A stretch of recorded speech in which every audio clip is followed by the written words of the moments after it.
Bunji wano ku BBS Telefina era bwe kuti omupiira ekitundu ekyokubiri omukomonsi wa firimbi wano Richard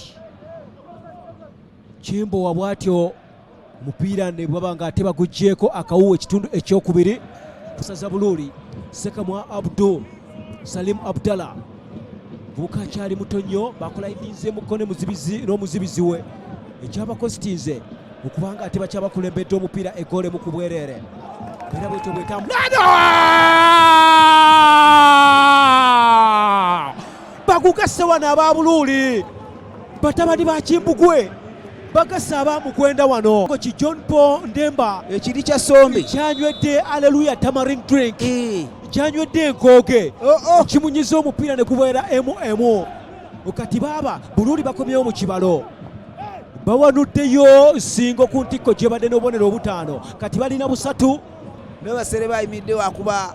refuri akaama omugana ye ebimu obirekanga omupiira gwa abasajja nnyo naawe refu namuga atwala erigwe Ndemba akomyewo ku defendinga naye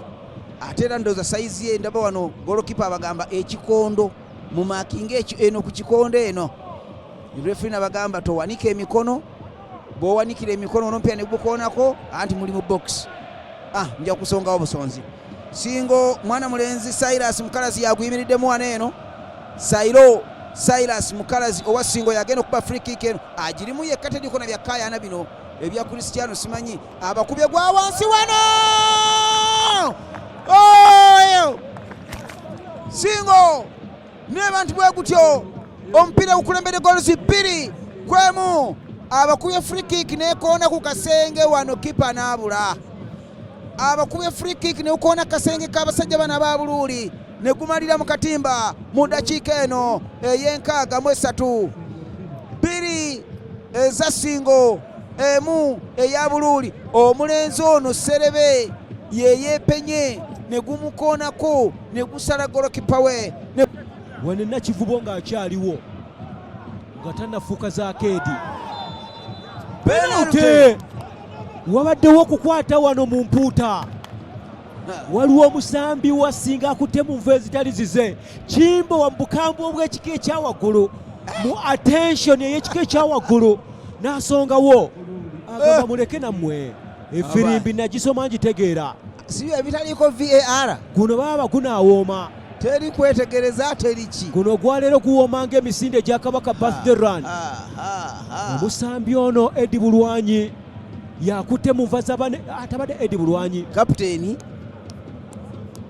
pegamba bali wano begeyageyamu aba Buluuli nti ani atutaasa basindiseyo top scorer waabwe bamugamba neyaleero genda ogikube bagamba okuweza golo weza naye bwekulema yakuba 2 ng'akuba essaza lya Kabula olwaleero yakakuba emu bwagiteeba aba agenze kuba top scorer dakiika 7 kitundu kya 2 tulina emikwano gyaffe aba Hallelujah Reflexology John Paul Ndemba ayimiridde wano mu penalty y'abanaffe bano aba Buluuli bwagiteeba kuba 2-2 yabageze ku goals 4 katulabe wano atambudde n'asonga bagikutte gumaze ne kunywa babadde bagikutte wano pata nawe ku kyoto 10 ezisigaddeyo konoka eddakiika 9 katulabe kyagenda okuteekawo naddala mu nkyukakyuka kuba ebiseera ebisinga omutendesi yenna akola enkyukakyuka yes ku lwa bulungi so si ku lwa bubi kati twagala kulaba wano naye muganda wange omulenzi wa Buluuli asisa akantu wano n'aleeta cross bagitomedde wano abasajja bano bazaamu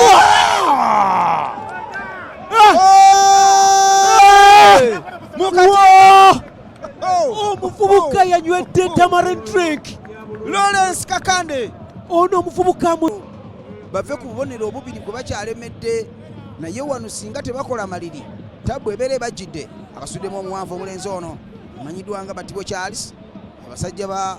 Buluuli wano nibagezaako oggulwanira katulabe balabagana wano abatwalidde basaze musajja mukulu